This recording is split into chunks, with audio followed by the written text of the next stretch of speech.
Hola familia, muy buen día a todos. El día de hoy vamos a hablar sobre los aportes de la Iglesia en el Perú, en el ámbito educativo. Brevemente tenemos que decir que la educación de hoy no es como la de antes y por lo tanto en un breve recorrido veremos cómo ha sido antes. Pues en la época antigua solamente los emperadores, sus familias tenían acceso a la educación. Pero ya con la llegada de nuestro Señor Jesucristo y el surgimiento de monasterios es que los fieles de todas las clases sociales podrán tener acceso a la educación. Esto en la época antigua. Ya en los siglos más recientes surgirá la universidad cercana a las catedrales, por eso en las universidades existen lo que son las cátedras, ¿verdad? ¿Por qué? Porque es la Iglesia la que promovió muchísimo la educación a los distintos niveles. Vendrá luego la época colonial, cuando nuestro país es colonizado por los españoles, que bien lo sabemos, ¿verdad? Y uno de los temas más importantes que trabajará la Iglesia será el ámbito de la educación. ¿Por qué? Porque era necesario recordar a todos la dignidad de la persona. Eso es lo que nos trae Jesucristo, velar por nuestra dignidad también, además de todo lo que cuenta la revelación. Entonces, puesto que todos somos iguales delante de Dios, todos también tenemos acceso a la educación.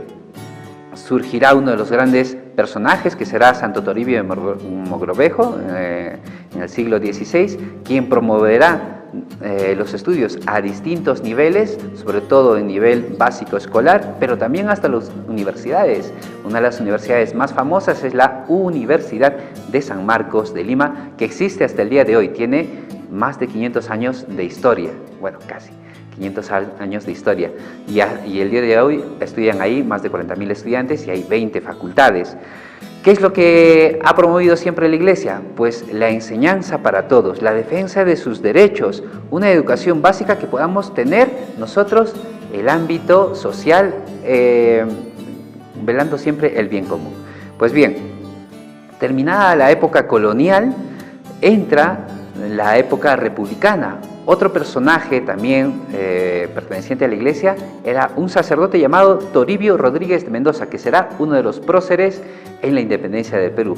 Él, junto con también tantos otros miembros de la Iglesia, promoverán la igualdad de educación para los indígenas como para los criollos. Es así que la influencia de la Iglesia y bueno, también de este personaje llevará a que el Tribunal Constitucional el día de hoy reconozca a aquellas personas que defienden los derechos humanos, otorgándole una medalla en nombre de este sacerdote. Pero no solamente ha estado este sacerdote, han estado muchísimos movimientos trabajando en el ámbito educativo, no solamente laicos, sino también sacerdotes, monjas, todo un aparato para que llevemos al hombre a su plenitud. Los colegios Fe y Alegría, por ejemplo, son otro claro ejemplo que ha venido trabajando en todos los sectores más necesitados de nuestro país. Están actualmente en más de 21 regiones de nuestra sociedad, allí donde el colegio y el Estado a veces no puede llegar.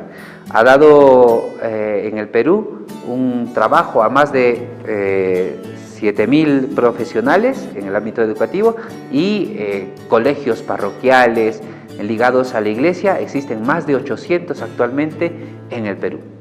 Pero bueno, estas cifras son en realidad muy bajas si tomamos en cuenta que todos los alumnos que se forman en un colegio católico siempre van a tomar como base la dignidad de la persona.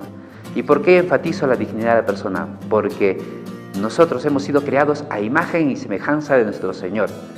Si sacamos a Dios de esta base, la dignidad de la persona se cae y por lo tanto se crean conflictos sociales que no se imaginan, queridos chicos.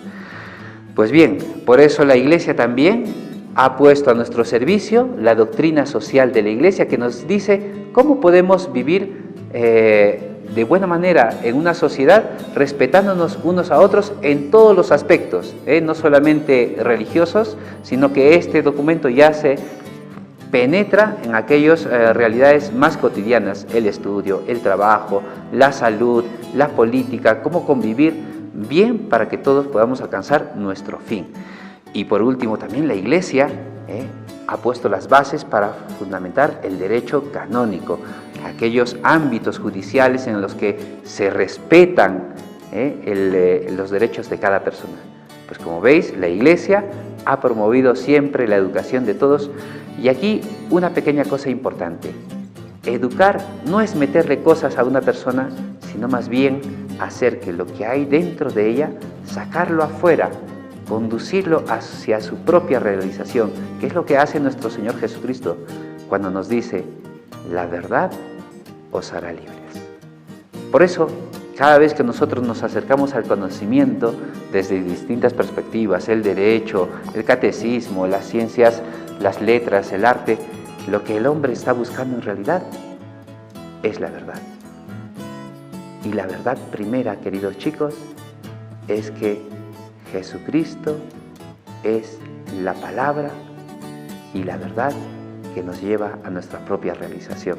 Por eso os invito a que ustedes también profundicen en aquel conocimiento que nos lleve a nuestra plenitud, no solamente en las letras, sino también en nuestro Señor Jesucristo, y conozcamos un poquito nuestro pasado, que está fundamentado en nuestra fe cristiana, en nuestra fe católica. Que tengan un buen día a todos y que el Señor los bendiga.